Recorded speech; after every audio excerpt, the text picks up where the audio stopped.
एक cult south India में है, काले ड्रेस पहनते, उसके जो अनुयायी है वो उस महीने में काले ड्रेस पहनकर बिना चप्पल के चलते हैं। उसका नाम है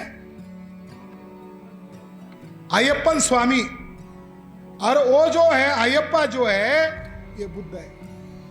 और जो सबरीमाला मंदिर है वहां जाने के बाद एक ट्रेडिशन लेना पड़ता है, शरणम, वहां जोर से चिल्लाना पड़ता है, आज भी है। और सारे आर्कियोलॉजिकल एविडेंस कहते हैं वो बुद्धिस्ट है। मैंने दोपहर में जिस व्यक्ति का जिक्र किया उस व्यक्ति का नाम है अल्फिल्ट विटल।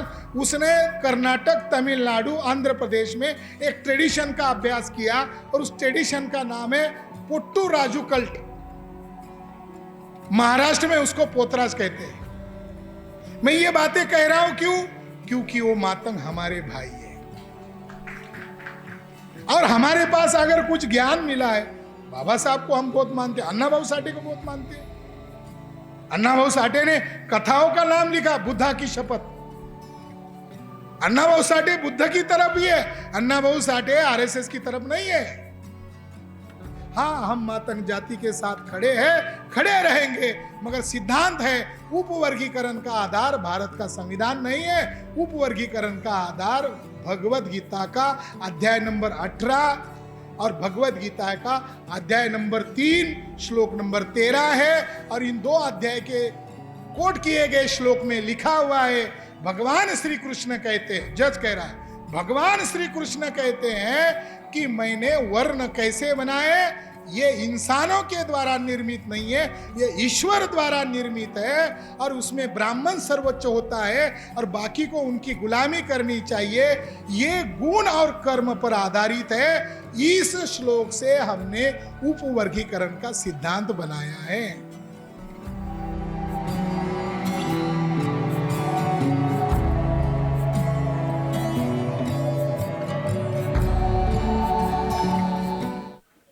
वैसे बौद्ध धर्म में भिक्खु को बिल्कुल अलाउ नहीं है अपने शरीर को पीड़ा देना।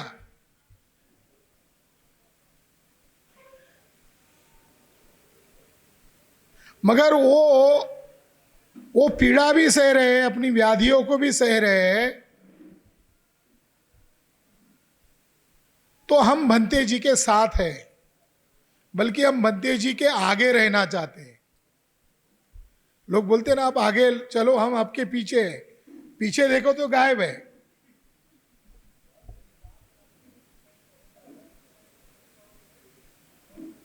तो इस लड़ाई को मैंने अध्ययन किया। ये बात मुंबई में फैलनी चाहिए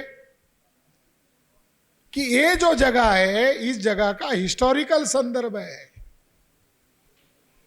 1935 में बोधिसत्व डॉक्टर बाबा साहब अंबेडकर ने संकल्प लिया कि इस धर्म में मैं पैदा हुआ हूं, जिसे आप हिंदू धर्म कहते हो, उस धर्म में मैं पैदा हुआ हूं, मगर मैं उसमें मरूंगा नहीं। ये मेरी बस की बात है। वो घोषणा होते ही, वो घोषणा करते ही बाबा साहब अंबेडकर मुंबई में ठाणा जिले में आए। ये ठाणा जिले में आता है। उसका प्रोसीडिंग है अखबारों में, जनता अखबार में मैंने पढ़ा तो मुझे इतना खुशी हो रहा है कि जिस तारीख को आए इस एरिया में, तो बाबा साहब रेल से उतरे तो लगभग बाबा साहब अंबेडकर का 5,000 लोगों ने स्वागत किया। रेल स्टेशन खचाखच भरा हुआ था। बाबा साहब अंबेडकर रेल से उतरे, उनको पुष्पमाला पहनाई गई और बाबा साहब पैदल मार्च ऑन करके सभा स्थान पर गए, क्योंकि भीड़ बहुत ज्यादा थी, रास्ता खाली नहीं था। तो जो बाबा साहब अंबेडकर ने जो संकल्प लिया, उसका नासिक येवला के बाद थाना जिले में आए और यहां एक भाषण किया, विस्तृत भाषण किया। उस भाषण को मैंने पढ़ा तो बाबा साहब अंबेडकर अपने जीवन के बारे में, उनको जो कटु अनुभव आए, दुखित अनुभव आए, किस तरीके से उनके साथ जाति उत्पीड़न किया गया, उसके एक एक किस्से यहाँ के इस भाषण में बताए। और उस भाषण में कहा, ये जैसे मेरे दुख है, ये जो मैंने आपको बताया, वैसे आपके भी दुख होंगे। इस धर्म में रहना हमारे लिए अच्छी बात नहीं है, हमें इसको त्यागना होगा। और 3 दिन अछूत लोगों की, बहिष्कृत लोगों की 3 दिन परिषद यहां हुई मुंबई में। लगभग 30,000 के आसपास लोग उपस्थित थे। हम एक छोटा सम्मेलन करते हैं, आज हम पढ़े लिखे लोग हैं, हम एक छोटा सम्मेलन करते हैं तो मैनेजमेंट के लिए थक जाते हैं, इतना किया उतना किया, छोटा किया। बाबा साहब अम्बेडकर ने उन अछूत लोगों को, अनएजुकेटेड लोगों को संगठित रूप से जो मैसेज दिया वो उसके लिए तैयार किया, और वहां विस्तृत जो भाषण दिया वो भाषण है मुक्ति कौन पथे, मुक्ति का मार्ग कौन सा चाहिए। तो बाबा साहब अम्बेडकर ने मुंबई में ये किया।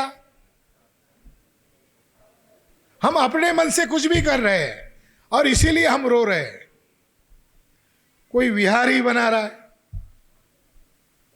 किसी के पास विहार है तो लोकल जो राजनीति के लोग आ रहे हैं, एंट्री कर रहे हैं, तो उनके सभासदों को अपने फेवर में ले रहे हैं, और हमारे कुछ लोग उनके ऊपर निर्भर है, उनकी पैसे लेकर फर्श लगाएंगे, उनकी फर्श लेकर टीन लगाएंगे, गार्डन के सामने कुछ 2-4 चेयर लगाएंगे। इसकी चक्कर में विहारों का विवाद शुरू हो रहा है, क्योंकि हमने हमारा मैनेजमेंट उनके हाथ में दे दिया, और हमको जो काम करना चाहिए हम उनसे उम्मीद लगाए हुए हैं। तो बाबा साहब अंबेडकर 4 सेंटर बनाना चाहते थे। हम लोगों ने यह सम्मेलन यहां पर क्यों आयोजित किया?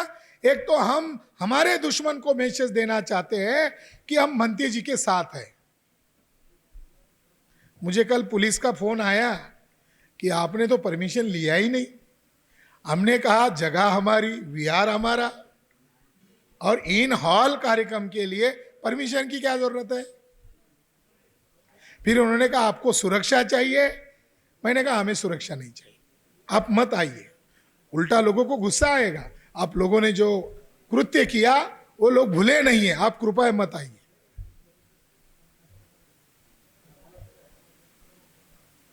हम लोगों ने भंते जी का समर्थन में खड़ा रहने का फैसला कर लिया है, मगर उससे नहीं होगा। हम समर्थन में ऐसा कहने से नहीं होगा, तो क्या करना पड़ेगा? तो मैं भंते जी के समक्ष बोल रहा हूं, यह जगह खाली रहने से दुश्मनों की बुरी नजर यहां गड़ रही है। दिखाई दे रही ना, बहुत विशाल जगह है।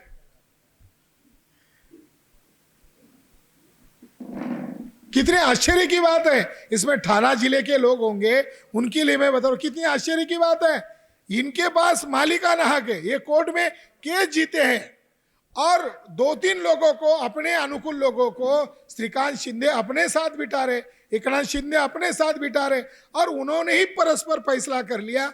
बाहर होर्डिंग लग गया या प्राधिकरण बनने वाला है, आपने ही फैसला ले लिया, और उसमें लोगों को मूर्ख बनाने के लिए शब्द प्रयोग किया गया कि इस जगह पर महाबोधि की धरती पर एक बड़ा विशाल विहार बनने वाला है। हमने उसी समय कहा हमें वो नहीं चाहिए शिंदे, हमें हमारा ओरिजिनल महाबोधि महाविहार मुक्त चाहिए। ये तुम्हारे प्राधिकरण करने से हम थोड़ी संतुष्ट होने वाले। ये कहकर कि महाबोधि के धरती पर, तो मैं ये महसूस कर रहा हूं कि ठाना जिले में, केवल ठाना जिले को अगर कवर कर लिया जाए, हर तहसीलों को अगर कवर कर लिया जाए, अगर यहां सभी लोगों को बुलाया जाए, तो इस जमीन पर 5 लाख 6 लाख लोग इकट्ठा हो सकते हैं। पूरे ठाना जिलों में जितने अम्बेडकराइट बुद्धिस्ट लोगों की आबादी है, ये उनके संवेदना का मुद्दा है, ये अकेले भंती जी का मुद्दा नहीं है, ये आपका अकेले का मुद्दा नहीं है, ये हमारे समाज का मुद्दा है। तो मैं भंते जी को आग्रह कर रहा हूं कि अब ये मामला धार्मिक मामला तो है, मगर ये अब राजनीतिक मामला बन गया है, आपको पूछे बगैर चल रहा है। अब देख रहे हो पिलर खड़े हो गए, बुद्ध मूर्ति को तोड़ा गया, बौद्ध भिक्खु को गन दिखाकर डराया गया। तो मैं चाहता हूं कि यहां हमारे बुद्धिस्ट लोगों की एक फैसला लेने के लिए लाखों की जनसभा होनी चाहिए। जो हमारा मामला है तो अकेले भिक्खु का मामला नहीं है, हमारे धर्मगुरुओं का मामला नहीं, ये हमारा समाज का मामला है। जो दलाली कर रहे वो एक्सपोज हो चुके हैं, उनको उनके साथ खड़ा नहीं होना चाहिए। यह आदरणीय भिक्षु संघ बैठा हुआ है, ये कहते हुए मुझे पीड़ा हो रही है, ये लोग अनशन पर बैठे हुए, ये लोग आंदोलन कर रहे हैं। और यहां मुंबई में एक भिक्खु बैठा हुआ है जिनका नाम है भंते राहुल बोधी। मुंबई के जाने माने भंते राहुल बोधी, इन्होंने वीडियो बनाया कि एकनाथ शिंदे का, श्रीकांत शिंदे का मैं बौद्ध भिक्खु होने के नाते मैं अभिनंदन कर रहा हूं कि आपने वालधुनी में ऐसा कोई बनाने की योजना घोषित की है, इससे मैं खुश हो गया हूं। और वो भंते किधर है? वो भंते आरएसएस के साथ जुड़े हुए हैं।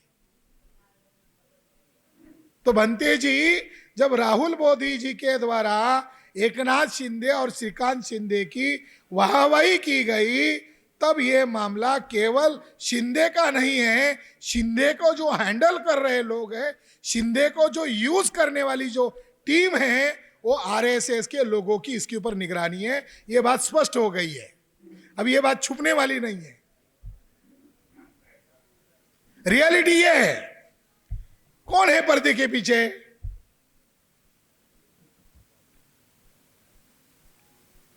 राहुल बोधी के संदर्भ में किसी को कोई किंतु परंतु नहीं होना चाहिए।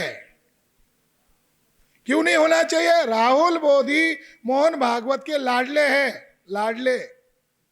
राम मंदिर के उद्घाटन के स्पेशल गेस्ट थे, समरसता मंच के उद्घाटक थे। यानी उनका जो दायित्व है भिक्खु के सीनियर भिक्खु होने के नाते कि इनके साथ खड़ा होना चाहिए। इनके साथ खड़ा होने के बजाय जो कब्जा करवाना चाहते उनके साथ खड़े हैं। यह भी एक चिंता की बात है। जैसे हमारे उपासकों में जो बैड एलिमेंट्स पैदा हो रहे हैं, उसी तरह बौद्ध भिक्षुओं में भी बैड एलिमेंट्स आ रहे हैं। और वो लाने वाले जो लोग हैं वो पार्टी के द्वारा है, थर्ड पार्टी के द्वारा है। इसलिए यहां मैं आदरणीय भिक्षु, मैं उनकी, मेरे होने के बाद मैं उनकी राय लूंगा, सबके सामने मैं उनकी राय लूंगा। क्या आप हमारी कौन सी बातों से सहमत है? हम आपके साथ खड़े होने के लिए तैयार हैं। और आप हमारी कौन सी बातों से डिफरेंस रखते हैं वो भी बताइए। ये जगह बचनी चाहिए। इसके साथ डॉक्टर बाबा साहब अंबेडकर का को रिलेवेंस है। इस जगह के साथ कई लोगों ने इसको संभाल के रखा है, इन्होंने कोर्ट केसेस झेली है। इसीलिए यहाँ पर एक वर्षावास का एंड में समारोपीय कार्यक्रम ठाणे जिला का हम अपील करेंगे ठाणे जिले में कि अब आप अपने विहार में समारोप कर वंदना करके समारोप कीजिए। मगर एक बड़ी लाखों की जनसभा वालधुनी में बुद्ध भूमि है जो फाउंडेशन है, यहाँ पर हमें करनी चाहिए। इसके लिए मैं यहाँ 2 महीना भंते जी के साथ सारे ठाणे जिले में बाकी काम छोड़ के मैं यही काम करूंगा। मेरे पास बुद्ध धम्म के अलावा कोई काम नहीं, यही काम है। मैं भंते जी के साथ एक पर्याय है,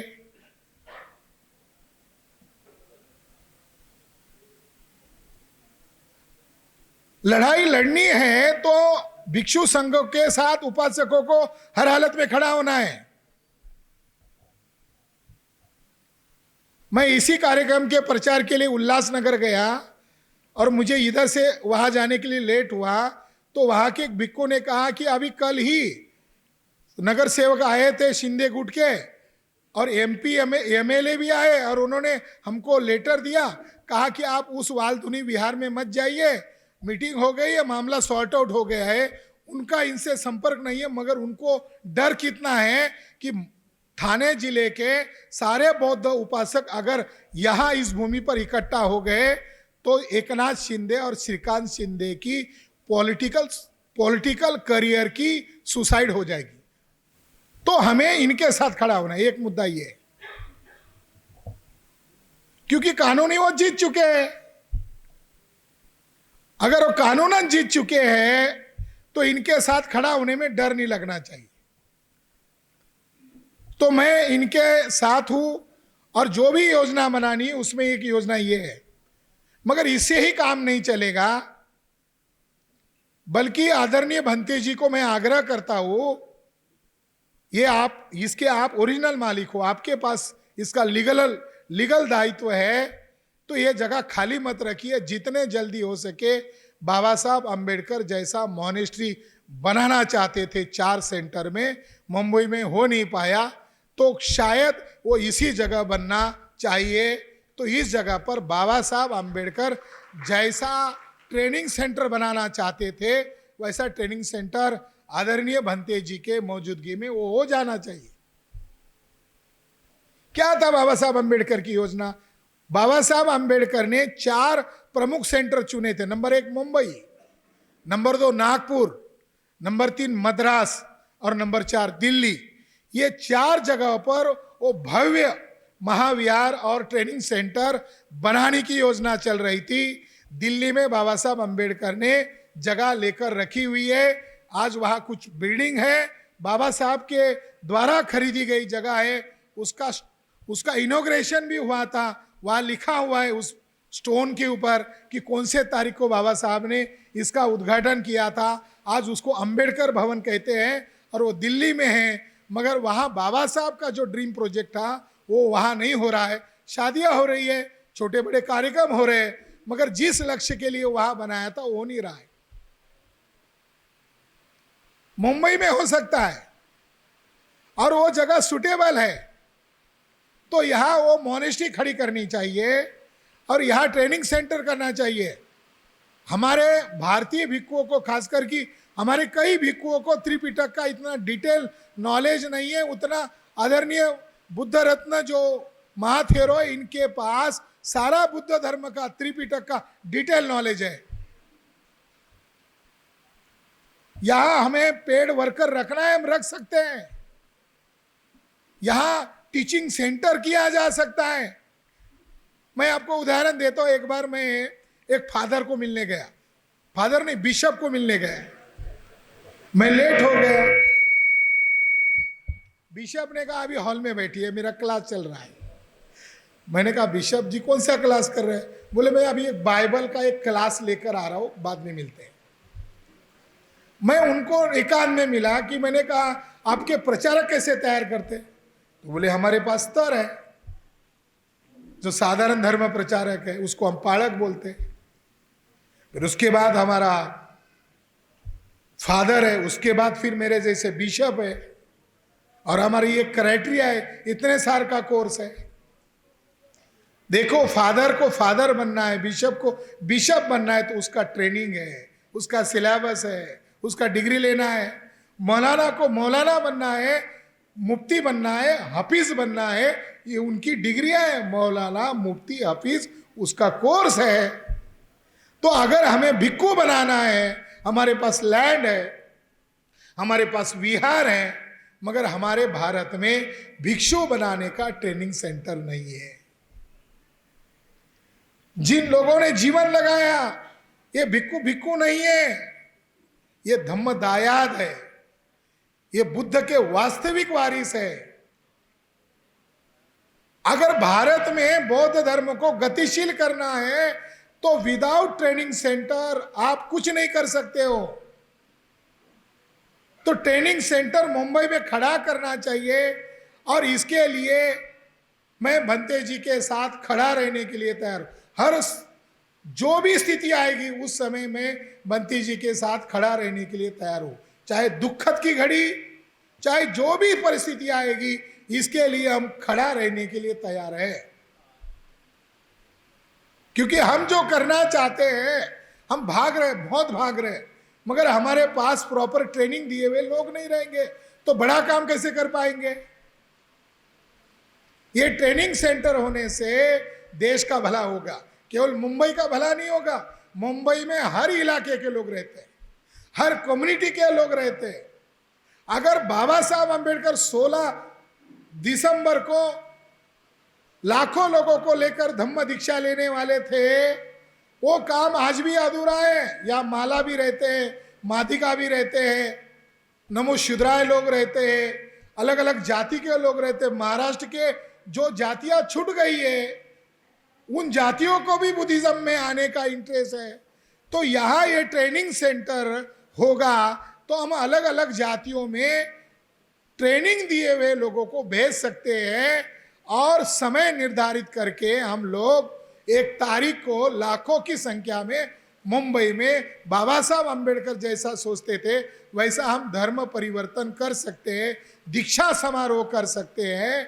मुंबई और दिल्ली ये 2 सेंटर अगर हमने नेटवर्क में लाए तो इंडिया में हमारा बुद्धिज्म का कारवां ज़्यादा बढ़ सकता है। इसीलिए मुंबई में ट्रेनिंग सेंटर खोलना बहुत ज़रूरी है। दूसरा विषय है साथियों कि बाबा साहब अंबेडकर ने जो ब्लूप्रिंट बनाया था, उस ब्लूप्रिंट में बाबा साहब ने कुछ मौलिक बातें बताई थी। उसमें से उन्होंने कमजोरियां ढूंढी। नंबर 1, बाबा साहब अंबेडकर कहते हैं कि विस्तारित है त्रिपिटक, साधारण आदमी उसको पढ़ नहीं पाएगा, पढ़ भी लिया तो उसकी व्याख्या नहीं कर पाएगा। इसलिए बाबा साहब अंबेडकर ने पहला लक्ष्य रखा to produce the Buddhist Bible. Baba Sahab 1954 को मेमोरेंडम में लिख रहे हैं और लिखने के पहले तैयारी चल रही है। पहली कमजोरी है भारत बौद्ध में करने की कि भारत में एक प्रमाण ग्रंथ चाहिए। समय काल परिस्थिति को ध्यान में रखते हुए बाबा साहब ने प्रोड्यूस्ड बुद्धिस्ट बाइबल यानी एक नया बौद्धों का धर्म ग्रंथ बनाना होगा। उस ग्रंथ का नाम है Buddha and is Dhamma. Title से भी पता चलता है बाबा साहब क्या मैसेज दे रहे हैं, इसका उसका नहीं, बुद्ध का धम्म। वो काम पूरा कर लिया। ये हमारा अभी धर्म ग्रंथ है, इसको हाथ में लेकर अभी हमें झुग्गी झोपड़ियों में घुसना है। अभी विहारों में केवल प्रार्थना करने के लिए, वंदना करने के लिए संडे में आना है और बाकी दिन जो है हमें झुग्गी झोपड़ियों में घुसना है। और हमारे पास धर्म ग्रंथ है बुद्ध और उनका धम्म, ये हमारे पास पर्याप्त है। मगर बाबा साहब अंबेडकर कहते हैं कि मैंने यह ग्रंथ लिख डाला, मगर ये पढ़ने के बावजूद भी समझना कठिन है, क्योंकि हमारे लोग वर्षवास में पठन करते हैं। तो बाबा साहब अंबेडकर कहते हैं ये बहुत आसान है, ये बुद्ध का एक ढंग से जीवन चरित्र है और बुद्ध के उपदेश भी है, मगर ये समझना क्यों कठिन है। तो बाबा साहब अंबेडकर कहते हैं इसकी मास्टर चाबी है। इसको समझने के लिए 2 ग्रंथ आपको पढ़ने होंगे। एक ग्रंथ है रिवोल्यूशन एंड काउंटर रिवोल्यूशन और एक ग्रंथ है बुद्धा और कार्ल मार्क्स। यानी बाबा साहब अंबेडकर हमें सैद्धांतिक आधार बता रहे हैं, ये पढ़े बगैर आपको समझ में नहीं आएगा। यानी जो गैप हुआ है बुद्ध के लगभग 1300 वर्ष से हम बुद्धिज्म से बिछड़े हुए, हम 2500 साल से नहीं 1300 वर्ष से हम बिछड़े हुए हैं। तो जो बीच वाला गैप है इसको समझने के लिए बाबा साहब ने दूसरे ग्रंथ लिखे हैं। दूसरा लक्ष्य बाबा साहब ने लिखा, बंती जी ये तो करना ही पड़ेगा हमें। ये जो अव्यवस्था है, उपासकों के अंदर अव्यवस्था है, भिक्षुओं के अंदर अव्यवस्था है, तो ये अव्यवस्था होने का मूल कारण जो था बाबा साहब अंबेडकर ने दूसरा लक्ष्य रखा था कि नए सिरे से भिक्षु संघ का निर्माण करना। नए सिरे से निर्माण करना, नए सिरे से निर्माण करने का मतलब क्या है, उनको सिलेबस होगा, उनको अलग अलग भाषाओं का ज्ञान होगा, उनको फॉरेन में अगर भेजा जाए तो फॉरेन लैंग्वेज का भी उनको नॉलेज देना होगा। वली सिन्हा को बाबा साहब ने एक खत लिखा है, अक्टूबर महीने के आखिरी में जवाब दिया है। 14 अक्टूबर को धम्म दीक्षा हुई, इसके उपलक्ष्य में वली सिन्हा ने बाबा साहब को शुभेच्छा का खत भेजा और बाबा साहब ने वली सिन्हा को जवाब में कहा कि आप सही सोच रहे हो, धर्मांतर तो हो गए हैं मगर समाज को ट्रेनिंग भी देना ज़रूरी है। तो बाबा साहब अंबेडकर ने भिक्षुओं के संदर्भ में एक वक्तव्य दिया और उस लेटर में कहा कि बौद्ध भिक्षुओं को तो बहुत खुश होना चाहिए कि हमने उनके लिए एक अनुकूल माहौल बना दिया है, मगर बाबा साहब अंबेडकर कहते हैं कि हमें भिक्षुओं से को एक ही दिक्कत है कि वो जनता की भाषा नहीं सीख रहे हैं। यानी जो त्रिपिटक का नॉलेज है उनको पता है, आम लोगों को पता नहीं है। तो बाबा साहब वली सिन्हा को कहते हैं कि मेरे दृष्टिकोण से भिक्षु, नए युवाओं को भिक्षु बनाना भी कठिन है। तो बाबा साहब अंबेडकर कहते हैं मेरे सामने विकल्प है, कुछ भिक्षु बनाए जाए, जापानी भिक्षुओं की तरह विवाहित प्रचारकों को भी ढूंढा जाए, तीसरा युवकों को तैयार किया जाए, और चौथा जो बुद्धिमान वर्ग है, रिटायर्ड हो गए, उनके पास भी एक योग्यता है, उनको भी इस धम्म कार्य के काम में लगाया जाए। बाबा साहब अंबेडकर का ये लक्ष्य है। तो बाबा साहब अंबेडकर भिक्षुओं को दोष नहीं दे रहे। कुछ बातें ऐसी आ रही हैं कि बाबा साहब अंबेडकर कह रहे हैं कि नए सिरे से भिक्षु संघ का निर्माण करना है, तो लोग गलत मतलब निकाल रहे हैं, भिक्षु संघ को बाबा साहब दोष दे रहे हैं। नहीं, भिक्षु संघ को दोष नहीं दे रहे हैं, क्योंकि आप वो धर्म, अभी ये नया मामला है, ये मामला खड़ा करना है, इसका एम्स एंड ऑब्जेक्ट उन लोगों को पता होना चाहिए। इस दृष्टिकोण से बाबा साहब सोच रहे हैं। अब मैं महसूस करता हूं, हम उपासक है, बनते जी हम उपासक है, हमारे सामने हमेशा एक सवाल होता था कि मंच पर बैठे हुए चंद्रमणि जी है और चंद्रमणि जी बाबा साहब को दीक्षा दे रहे, तब उपासक लोग क्या कर रहे हैं, वो देख रहे हैं, वो डेमोन्स्ट्रेशन हो रहा है, वो प्रात्यक्षिक हो रहा है, वो देख रहे हैं। बाबा साहब ने आदरणीय चंद्रमणि से दीक्षा लिया और दीक्षा लेने के बाद आदरणीय चंद्रमणि ने उपस्थित जन समुदाय को दीक्षा नहीं दिया, बाबा साहब अंबेडकर ने उनको दीक्षा दिया। दीक्षा दिया मतलब क्या दिया? तो बाबा साहब अंबेडकर कहते हैं अपने ब्रह्म देश के एक मित्र को, जो बुद्धिस्ट है और वहां का जिम्मेदार है, उस खत में लिखते हैं कि बुद्ध धर्म में एक शक्ति थी मगर वो आज कमजोरी बन चुकी है। बुद्ध के समय में दीक्षा देने का राइट्स केवल और केवल जो अनुशासित वर्ग था, विनयधारी वर्ग था, वो भिक्षु संघ के पास ही दीक्षा देने का बुद्ध ने अधिकार दिया था। इसी वजह से बौद्ध भिक्षुओं का कत्लेआम हुआ। बौद्ध भिक्षुओं का कत्लेआम क्यों हुआ? क्योंकि बौद्ध भिक्षुओं के पास एक पावर है। वो पावर क्या है? वो भिक्षु भी बना सकता है, वो उपासकों को भी दीक्षा दे सकता है, मगर सर्वसाधारण उपासकों को दीक्षा देने का राइट नहीं था, वो केवल मात्र भिक्षुओं के पास था। भिक्षुओं का कत्लेआम होने की वजह यह बनी क्योंकि वो बुद्धिज्म के रिप्रोड्यूसिंग, बुद्धिज्म के प्रचारक पैदा करने का राइट उसके पास था, इसलिए बौद्ध भिक्षुओं का कत्लेआम हुआ। तो बाबा साहब अंबेडकर कहते हैं आज मुझे अगर बौद्ध धर्म का फिर से पुनर्जीवन करना है तो मुझे नए सिरे से उस कमजोरी को दूर करना होगा। ये धर्मांतर करने के पहले का करस्पॉन्डेंट है, ताकि बौद्ध राष्ट्रों से भी कोई निगेटिव प्रतिक्रिया न हो, क्योंकि बौद्ध राष्ट्रों में तो कोई 22 प्रतिज्ञा नहीं है। अगर किसी बौद्ध देश में अगर किसी को बुद्धिज्म स्वीकारना, वहां तो बौद्ध 22 प्रतिज्ञा नहीं है। भारत में बाबा साहब, इतने बड़ा भारत है, उसको बुद्धिज्म में लाने के लिए दीक्षा का व्यवस्था किया। बाबा साहब अंबेडकर कहते हैं जैसे ईसाई धर्म में बपतिस्मा है, इस्लाम में भी एक पद्धति है, उसी तरह वर्तमान में हमें कुछ करना होगा। इसलिए 22 प्रतिज्ञा ही आधुनिक काल में हमारी दीक्षा पद्धति है। ये 22 प्रतिज्ञा नहीं है, वो बौद्ध उपासकों को दी हुई जिम्मेदारी है।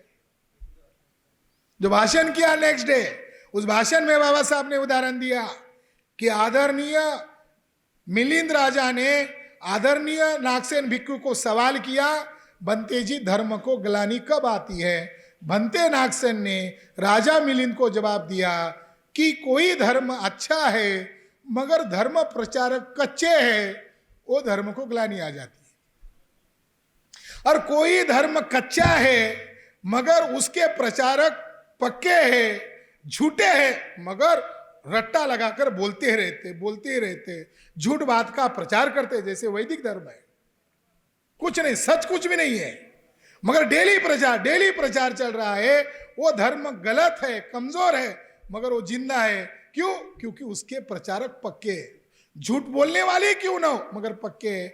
तो बाबा साहब ने मिलिंद प्रश्न का उदाहरण देते हुए कहा कि हमारे धर्म में कोई कमजोरी नहीं थी, मगर बौद्ध भिक्षुओं का कत्लेआम इसीलिए किया गया क्योंकि बुद्ध के धम्मदायात वही थे, और भविष्य में वैसी स्थिति धम्म के पतन की वजह फिर वो वजह न बने, इसलिए बाबा साहब आंबेडकर ने जो दीक्षा दिया वहां कहा दरेकाने दरेकाला दीक्षा घेण्याचा आणि दीक्षा देण्याचा आजपासून मी तुम्हाला अधिकार देतो है। ये नया अमेंडमेंट था, यानी कल जाकर बौद्ध भिक्षुओं के ऊपर अन्याय हो रहा है और आप बौद्ध भिक्षुओं को छोड़ रहे और आप घर में बैठे हो। अब ये 56 से नहीं रुकेगा। बाबा साहब ने यह अधिकार हमको भी दिया है ताकि ये मामला अब रुके नहीं। तो बाबा साहब आंबेडकर बौद्ध भिक्षुओं का रिकंस्ट्रक्शन करना चाहते थे, भिक्षु संघ का पुनर्निर्माण करना चाहते थे। उसी तरह बाबा साहब आंबेडकर उपासकों को 56 के बाद ये नई जिम्मेदारी दी जिसके तहत हमको ये करना पड़ेगा।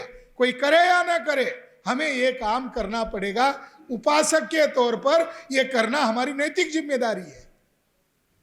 कल मैंने एक फोटो देखा, रामदास आठवले हमारे महाराष्ट्र के, हमारे समाज के, समझने के लिए बता रहा हूं।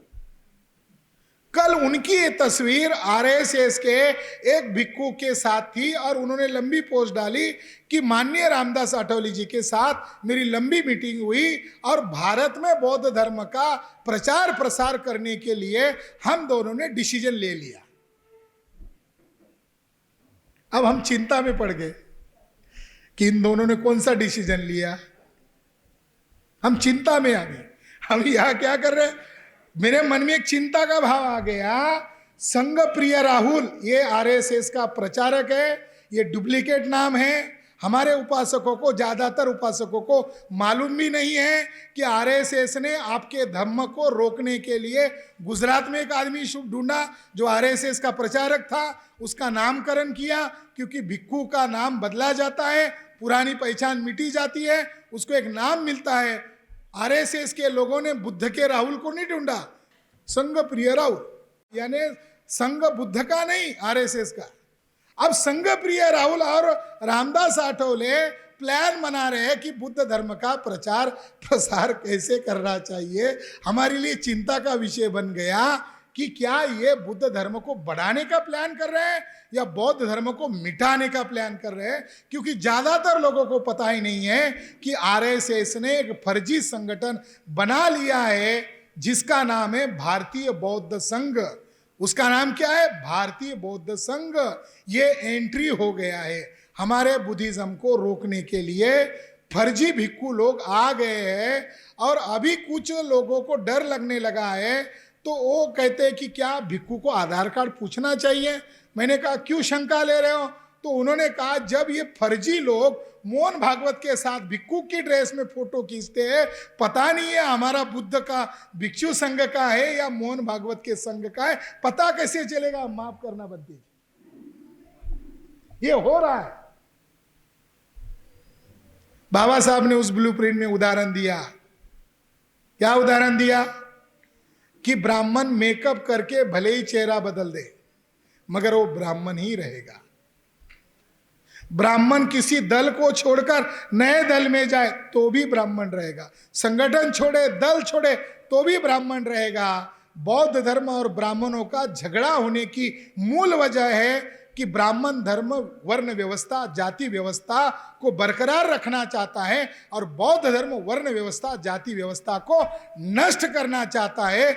इसलिए बौद्ध धर्म का स्वाभाविक दुश्मन ब्राह्मण धर्म है और ब्राह्मणों का स्वाभाविक दुश्मन बौद्ध धर्म है।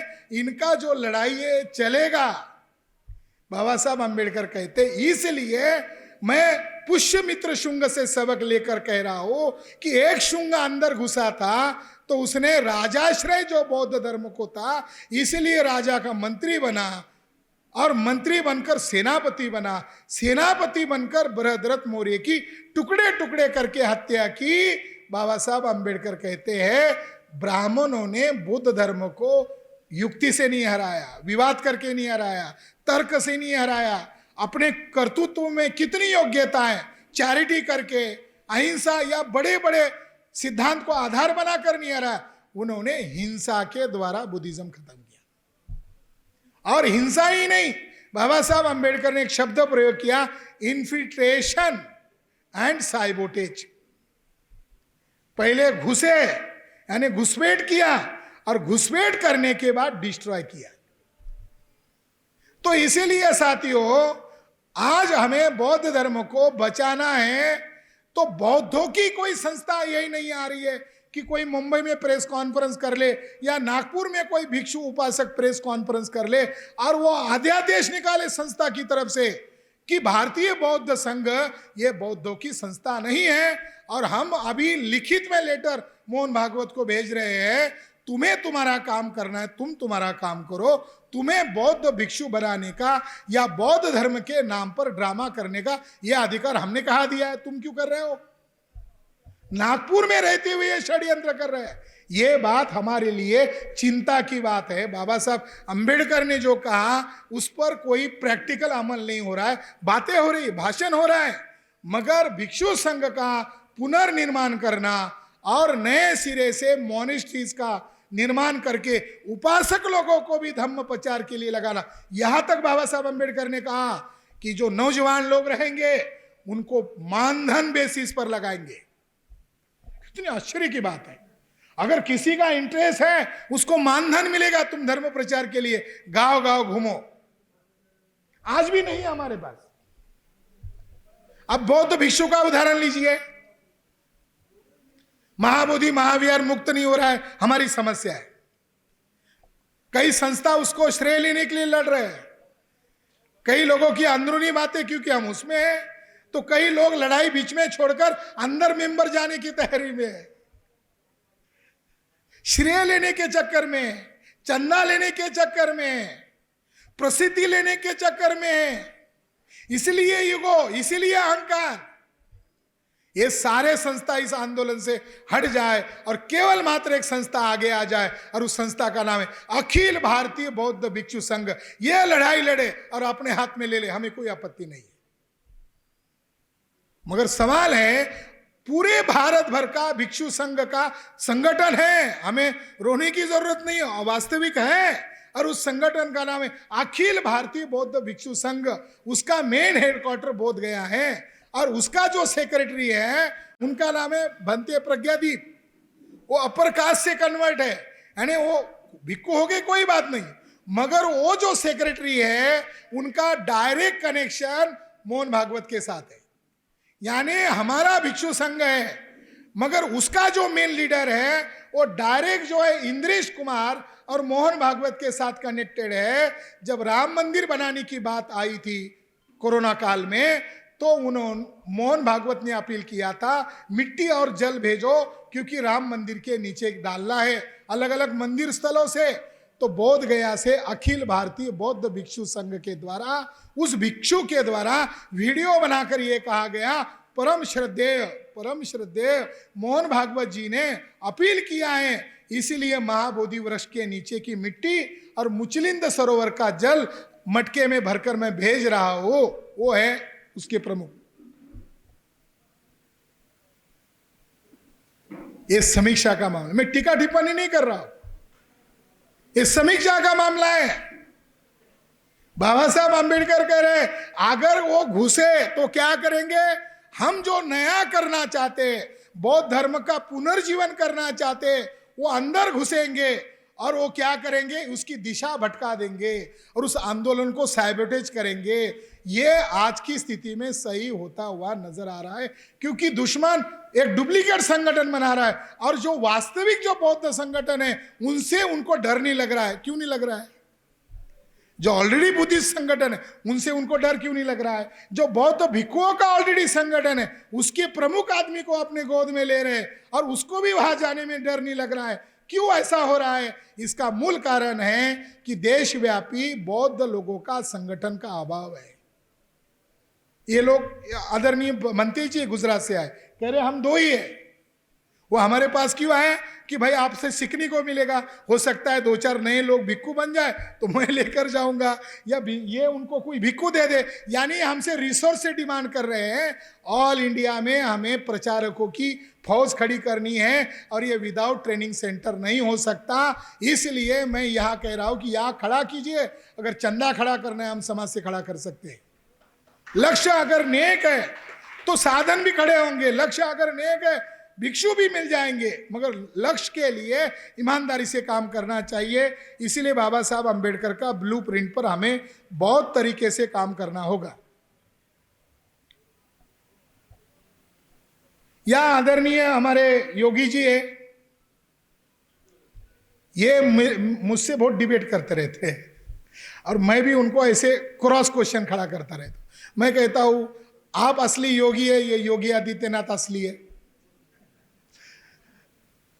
तो फिर बोलते नहीं हम दोनों भी है।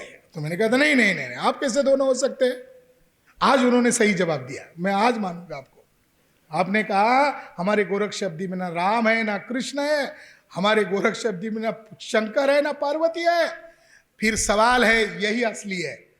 जो उस योगी को झूठा कह रहा है जिस गोरख शब्दी में राम का मंदिर ही नहीं है और उसको आरएसएस बीजेपी के लोग इस्तेमाल कर रहे हैं, तो ये असली योगी है। ये साधारण योगी नहीं है, ये भारत, ये विश्व का योगी है। ये लगभग 15-20 देशों में घूमता है ये योगी।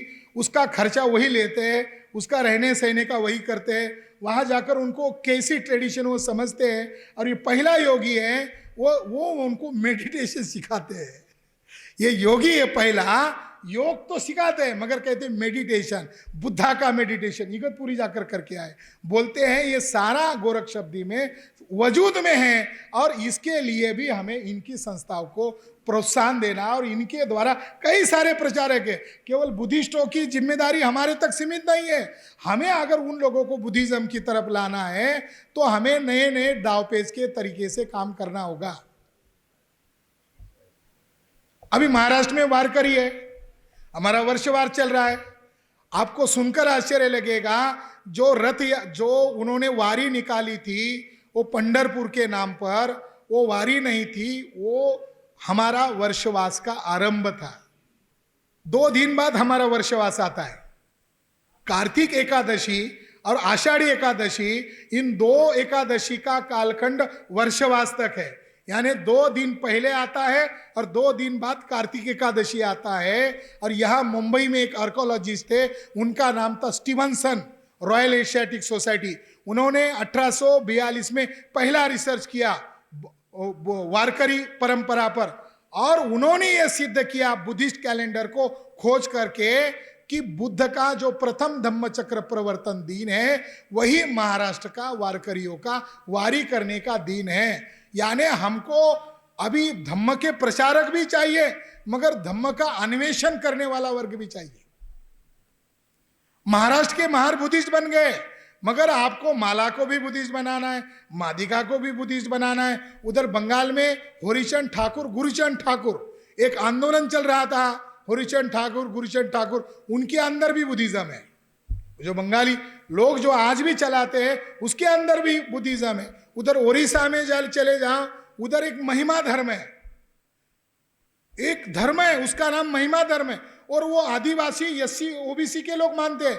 उस धर्म की स्थापना जगन्नाथपुरी को मुक्त करने के लिए हुई थी और उसके अंदर जो भिक्खु को आचार होता है वही उनका आचार होता था। और वहां वसु नामक एक इंडोलॉजिस्ट है ब्रिटिश काल में, उसने किताब लिखी मॉडर्न बुद्धिस्ट फॉलोअर्स इन ओडिशा।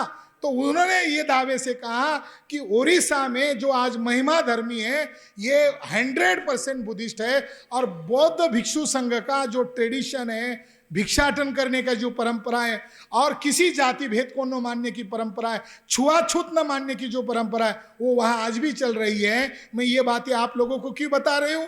क्योंकि हमें महाराष्ट्र तक बुद्ध धर्म का प्रचार नहीं करना है, हमें देशव्यापी प्रचारक बनना है। और मुझे भिक्षु ने जो कहा, मैं राष्ट्रीय प्रचारक हूं, मुझे बुद्ध का प्रचारक कहने में जितने ज्यादा आनंद होता है उतना किसी भी नहीं होता, मुझे खुशी होती है। हमें प्रचारक बनाने हैं। मुझे एक व्यक्ति ने पूछा, उसका जवाब देकर इस विषय को खत्म कर देता हूं। बाबा साहब ने कहा, एक व्यक्ति ने कहा महाराष्ट्र के, चलो मानते हैं बाबा साहब हमारे महापुरुष है, हम उनको क्रॉस नहीं कर सकते, वो किताब लिखने वाले थे, वो किताब नहीं है, इसलिए आप उन बातों को प्रचार मत करो। बाबा साहब ने कहा पंढरपुर का पांडुरंग बुद्ध है, हम मानते हैं, मगर किताब नहीं, अब उसका प्रचार मत करो। हमने कहा करना तो पड़ेगा ना, माली को इधर लाना पड़ेगा, मराठा को इधर लाना पड़ेगा, प्रचार तो करना पड़े, तर्क तो करना पड़ेगा। फिर उन्होंने कहा तब तर्क करो कि बुद्ध भिक्खु बनने के बाद तो उनका कोई गृहस्थी लाइफ नहीं है, तो फिर पांडुरंग के पास रुक्मिणी क्यों है? चलो मान लेते हैं पांडुरंग बुद्ध है, फिर पांडुरंग अगर बुद्ध है तो फिर रुक्मिणी कौन है? फिर सत्यभामा कौन है? दो लेडी है, एक का नाम है रुक्मिणी, एक का नाम है सत्यभामा। ये कौन है साथियों? 1854 में सर मेजर जनरल कनिंघम के द्वारा मध्य प्रदेश में भिलसा स्तूप का उत्खनन किया, 1854 में लंदन से प्रकाशित हुआ। उसके पेज नंबर 331 पर यह इसका विस्तृत वर्णन आया और उन्होंने उसको डिकोड किया। जैसे जगन्नाथपुरी में बुद्ध को ब्राह्मण ने कृष्ण, संघ को बलराम और धम्म को सुभद्रा के नाम से प्रचार में लाया, मगर जो कार्टून मूर्ति है उसके पीछे आज भी सांची के ऊपर जो त्रिरत्न है वही त्रिरत्न आज भी है। ब्राह्मण उस ट्रेडिशन को केवल आंखें लगा दिया, नाक लगा दिया, मगर सिंबल त्रिरत्न है। तो उन्होंने कहा इसमें बुद्ध को कृष्ण बनाया, संघ को बलराम बनाया और धम्म को सुभद्रा बनाया। उसका उदाहरण देकर उन्होंने कहा इधर भी वैष्णववादियों ने, ब्राह्मणवादियों ने बुद्ध को पांडुरंग बनाया, धम्म को रुक्मिणी बनाया और संघ को सत्यभामा बनाया। अगर ये तीन देवताओं की पूजा करते हैं तो कनिंघम कहते हैं इसके पीछे एक मतलब है कि पांडुरंग में केवल पांडुरंग की पूजा नहीं होती, वो तीनों की पूजा होती है। पांडुरंग की पूजा त्रिरत्न की पूजा है, जैसे ओडिशा के जगन्नाथपुरी की पूजा होती है। हमें नया दृष्टिकोण स्वीकार करना होगा। अभी देखो महाराष्ट्र में मांग जाति का विवाद चल रहा है, उपवर्गीकरण के नाम से कितना बड़ा बवाल खड़ा हो गया।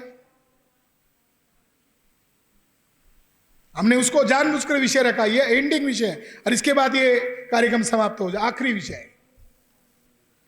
मैंने मातंग जाति को पूछा आपका नाम मांग है या मातंग है? उन्होंने कहा हमारा नाम मातंग है। फिर हमने उनको पूछा कि मांग का मतलब क्या है? बोले मालूम नहीं, मांग है या मातंग है, हमें मालूम नहीं। दूसरा उनको पूछा और कोई नाम है आपका? तो उन्होंने कहा हमारा नाम अंबुज है। हमारी मातंग जाति भली है मगर हम अपने आप को अंबुज कहते हैं। फिर हमने उसका विश्लेषण किया, डाटा ढूंढा तो पता चला मातंग शिलालेखों में पाया गया शब्द है और वो बुद्धिस्ट इंस्क्रिप्शन में ही पाया गया शब्द है। और चाइना में दूसरी शताब्दी में एक भारत से एक भिक्खु गया था, उसका नाम था मातंग महाथेरो। चाइना में जो बुद्धिज्म फैला उसका श्रेय उस मातंग महाथेरो को है और उसके रिकॉर्ड बुद्धिस्ट रिकॉर्ड में है, क्योंकि उन्होंने यहाँ का लिटरेचर चाइना लैंग्वेज में ट्रांसलेट किया। इसीलिए आज भी चाइना के लोग उनका बहुत सम्मान करते। मातंग का मतलब होता है हाथी ट्रेडिशन में। अंबुज का मतलब होता है कमल। यह आश्चर्यजनक बात है, इसका कैसे अर्थ निकाले? अगर ट्रेडिशन में तो उसका अर्थ कैसे निकाले? ये तो दो बौद्ध संकल्पना है। दक्षिण भारत की ट्रेडिशन पर सबसे ज्यादा रिसर्च हुआ है, खासकर की यल्लम्मा पद्धति, देवदासी पद्धति। एक ट्रेडिशन है द्रौपदी कल्ट है, वहां पर द्रौपदी के नाम पर कल्ट चलता है और उसमें हिजड़े का एक कैरेक्टर होता है। एक कल्ट साउथ इंडिया में काले ड्रेस पहनते, उसके जो अनुयायी है वो उस महीने में काले ड्रेस पहनकर बिना चप्पल के चलते हैं। उसका नाम है अयप्पन स्वामी। और वो जो है अयप्पा जो है ये बुद्ध है। और जो सबरीमाला मंदिर है वहां जाने के बाद एक ट्रेडिशन लेना पड़ता है, शरणम, वहां जोर से चिल्लाना पड़ता है, आज भी है। और सारे आर्कियोलॉजिकल एविडेंस कहते हैं वो बुद्धिस्ट है। मैंने दोपहर में जिस व्यक्ति का जिक्र किया उस व्यक्ति का नाम है अल्प विठल। उसने कर्नाटक, तमिलनाडु, आंध्र प्रदेश में एक ट्रेडिशन का अभ्यास किया और उस ट्रेडिशन का नाम है पुट्टू राजू कल्ट। महाराष्ट्र में उसको पोतराज कहते हैं। मैं ये बातें कह रहा हूं क्यों? क्योंकि वो मातंग हमारे भाई है और हमारे पास अगर कुछ ज्ञान मिला है, बाबा साहब को हम बहुत मानते हैं, अन्ना भाऊ साठे को बहुत मानते हैं। अन्ना भाऊ साठे ने कथाओं का नाम लिखा, बुद्धा की शपथ। अन्ना भाऊ साठे बुद्ध की तरफ ही है, अन्ना भाऊ साठे आरएसएस की तरफ नहीं है। तो उस पोट्टू राजू का संदर्भ लिखते हुए उसने जो रिसर्च किया उसमें उन्होंने ये बताया, शायद आप पहली बार मानोगे, इस पर मुझे यकीन नहीं, मगर वो इंटरनेशनल इंडोलॉजिस्ट है। उसने पोतराज का विश्लेषण किया कि वो पोतराज का जो आभूषण है और वो कमर को एक खास डिजाइन मानता है और उसके हाथ में एक आसूड़ है और वो अपने शरीर पर उसके मारता रहता है।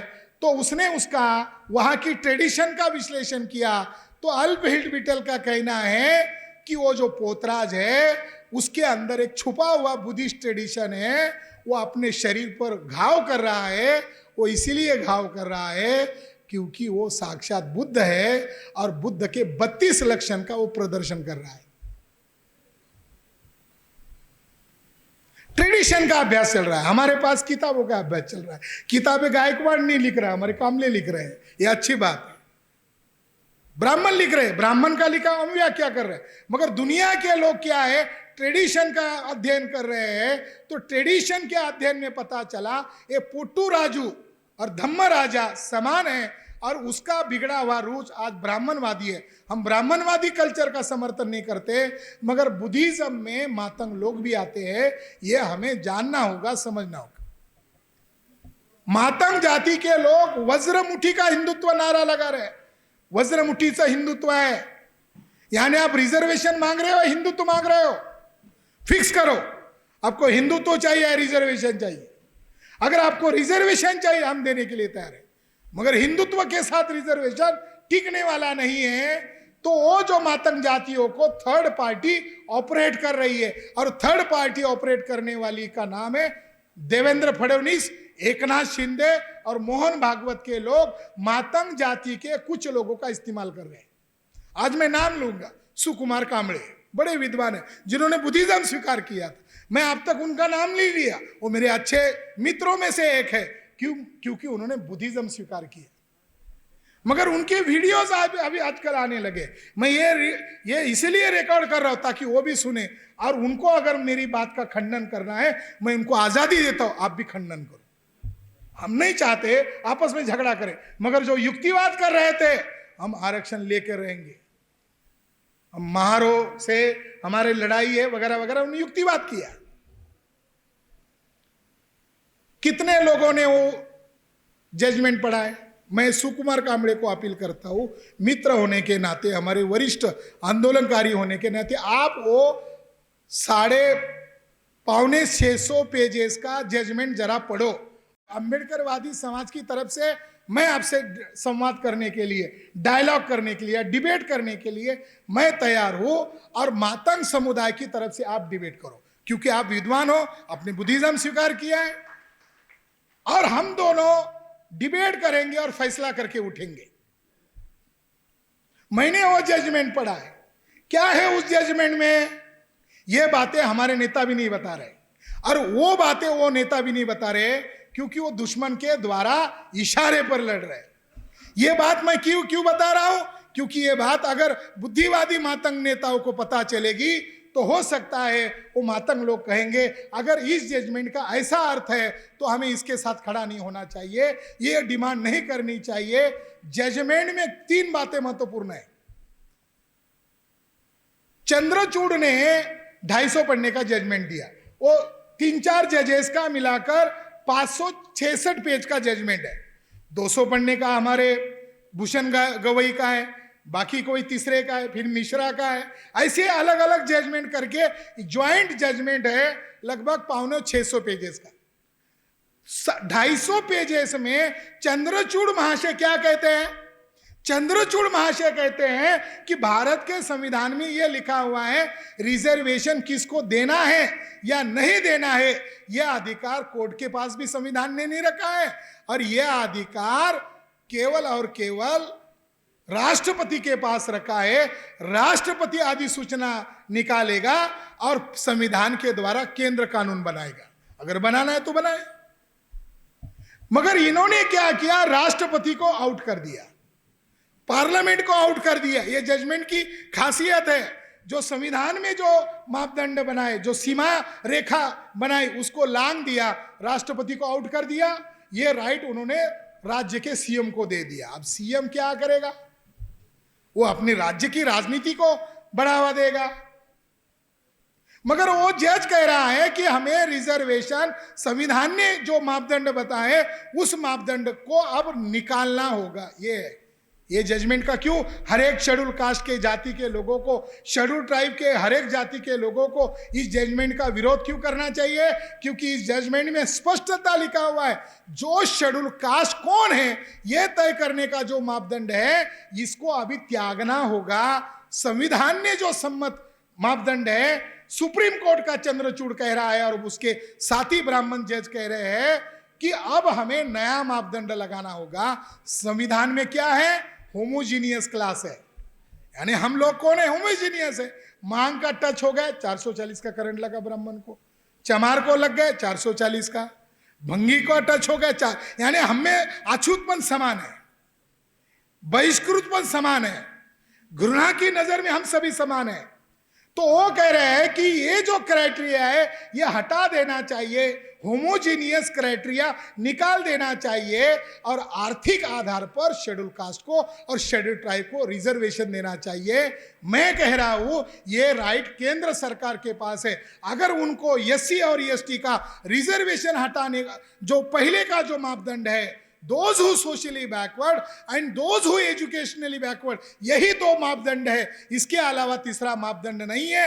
ये संविधान के द्वारा निर्धारित मापदंड है। अगर ये आपको हटाना है, आपको संविधान में अमेंडमेंट करना होगा और इसके लिए पार्लियामेंट में कानून बनाना होगा। ये वो करना नहीं चाहते हैं। उन्होंने ब्राह्मण जजेस के द्वारा वो जो संविधान का जो मापदंड था उसको हटा दिया और अब इकोनॉमिकल मापदंड जोड़ दिया। ये है षड्यंत्र। और ये राइट उन्होंने राष्ट्रपति से भी छीन लिया, ये राइट उन्होंने पार्लियामेंट से भी छीन लिया, और ये राइट उन्होंने किसको दिया? स्टेट को दिया। हमारे भूषण गवई, भूषण गवई को सारे जजेस ने आवर कलीग ऐसा नहीं कहा, माय डियर ब्रदर। मैं पहला जजमेंट पढ़ा कि ऑफिशियल लैंग्वेज भाई बन की नहीं होती है, वैसे चंद्रचूड़ हमारा भाई है ही नहीं और वो हमारे गवई को भाई मान रहे हैं, तो आज से हम गवई को भाई मानने के लिए तैयार नहीं है। क्योंकि गवई ने चंद्रचूड़ को भाई मान लिया तो हमें गवई को भाई मानने की जरूरत नहीं है, क्योंकि पर्ची निकालकर जज बने थे। अंबेडकरवाद की लड़ाई लड़ने के लिए जज नहीं बने थे, कोई सेटिंग हुआ है उसके आधार पर अंदर गए। तीसरे जज ने पेज नंबर 530 पर यह लिखा हुआ है कि उपवर्गीकरण संविधान के अंदर नहीं है, संविधान में क्लासिफिकेशन है, संविधान में वर्गीकरण है, उपवर्गीकरण नहीं है। यानी किसी सिंगल कास्ट के नाम पर रिजर्वेशन किसी को नहीं मिल सकता। 1700 जातियां शेड्यूल कास्ट, 800 जातियां शेड्यूल ट्राइब, ओबीसी 4500 जातियां, यानी क्लास के नाम पर यह जज कह रहा है संविधान में नहीं है, वो हम ला रहे हैं। मगर ये कहां से ला रहे हैं? तो उन्होंने 3 ग्रंथ का नाम लिया। पहला ग्रंथ है भगवत गीता। उपवर्गीकरण कहां से आया? सुकुमार कामले जी, आप भी बुद्धिस्ट बने हुए हो और आप अपने आप को बड़े कट्टर अंबेडकरवादी कह रहे हो और आप तमाम बुद्धिस्ट लोगों को ताना मार रहे हो कि आप बाबा साहब के अगर मानने वाले हैं तो आपको मातंग जाति के साथ खड़ा होना चाहिए। हाँ, हम मातंग जाति के साथ खड़े हैं, खड़े रहेंगे, मगर सिद्धांत है उपवर्गीकरण का आधार भारत का संविधान नहीं है। उपवर्गीकरण का आधार भगवत गीता का अध्याय नंबर 18 और भगवत गीता का अध्याय नंबर 3 श्लोक नंबर 13 है। और इन 2 अध्याय के कोट किए गए श्लोक में लिखा हुआ है, भगवान श्री कृष्ण कहते हैं, जज कह रहा है, भगवान श्री कृष्ण कहते हैं कि मैंने वर्ण कैसे बनाए, ये इंसानों के द्वारा निर्मित नहीं है, ये ईश्वर द्वारा निर्मित है। और उसमें ब्राह्मण सर्वोच्च होता है और बाकी को उनकी गुलामी करनी चाहिए। ये गुण और कर्म पर आधारित है। इस श्लोक से हमने उपवर्गीकरण का सिद्धांत बनाया है। हम क्यों विरोध कर रहे हैं? हमें क्यों विरोध करना चाहिए? हर एक जाति को विरोध करना चाहिए, क्योंकि जो संविधान की बातें थी वो उस जजमेंट से आउट कर दी गई। और जो मनुष्य जो गीता करी, एक है गीता, दूसरा है रामचरितमानस, और तीसरा तो एक पुराण का श्लोक लिया, और पुराण का श्लोक भी गजब का श्लोक है। उस श्लोक को भी उस ब्राह्मण जज ने कोट किया। वो श्लोक कहता है, शूद्र जो है मां के कोख से पैदा होते हैं, मगर द्विज ब्राह्मण जो है यज्ञ से पैदा होते हैं। गजब की बात है। उपवर्गीकरण का जजमेंट है। तो हम लोग इस जजमेंट के खिलाफ हैं, क्योंकि महाराष्ट्र सरकार उसको कभी भी लागू करना चाहती है। तो हमें क्या करना होगा? हमें 2 रास्ता अपनाना होगा। अभी हमें लोगों को जगाने के संदर्भ में जागृति का कार्यक्रम करना होगा, हमें कार्यशाला का आयोजन करना होगा, हमें युवाओं को उस जजमेंट के कमजोरियों के बारे में समझाना होगा। मैं मीटिंग के लिए गया था अपने डोंबिवली में। वहाँ के विभिन्न अम्बेडकराइट संस्था के लोगों ने कहा, सर आप हमें एक दिन का वर्कशॉप दीजिए। मैंने कहा मैं 14 तारीख को डोंबिवली देता हूँ, आपकी संस्था कायम रखो, आपका बैनर कायम रखो, मुझे आपसे कोई आपत्ति नहीं है, मगर बाबा साहब हमारा बाप है ये मान कर आओ। मेरे पास जो नॉलेज मैं आपको दूंगा, क्योंकि ये लड़ाई समाज की है। तो मुंबई के इलाके में हमें ऐसे ट्रेनिंग बेस कार्यकर्ताओं को भेजना होगा। उसके तहत हम ये 14 तारीख को डिटेल में उस पर कार्यशाला का आयोजन करने वाले, वर्कशॉप का आयोजन करने। अब दूसरा मामला है कि वो क्या करना चाहते हैं, इसका छुपा एजेंडा क्या है? उपवर्गीकरण का छुपा एजेंडा है बुद्धिज्म को रोकना। ये है ओरिजिनल एजेंडा, बुद्धिज्म को रोकना। कैसे रोकना है? उसके अंदर वो ध्वनित कर रहे हैं कि आपको अगर SC ST की फैसिलिटी लेनी है तो आपको ये मापदंड को फुलफिल करना होगा। मुझे एक युवा ने यहां मिला दोपहर में और मुझे सवाल किया कि सर हम अगर बुद्धिस्ट बन गए हैं तो फिर हम SC में कैसे हैं? उसने मुझे, उस युवा ने कहा अगर हम बुद्धिस्ट बन गए हैं तो SC में कैसे? मैंने कहा ये आपके दिमाग में कहाँ से आया? बोले मैंने इधर मातंग जाति के नेताओं से मैंने सुना कि अगर बुद्धिस्ट है तो ये SCO की हिंदू है, SC हिंदू है, तो हिंदुओं की लिस्ट में बुद्धिस्ट क्यों है? ऐसा वो बरगला रहे हैं। तो मुझे भी आप लगने लगा हम वैसे कैसे हैं। मैंने कहा ऐसा नहीं है। लोक सत्ता नामक एक अखबार है ब्राह्मणों का, उसमें एक डिटेल आर्टिकल आया था और उसका शीर्षक था, अगर बाबा साहब अम्बेडकर ने महारों को अगर बुद्धिस्ट बनाया है तो वो हिंदू महार के आग्रह क्यों कर रहे हैं? क्या ये बाबा साहब अम्बेडकर का पराजय नहीं है?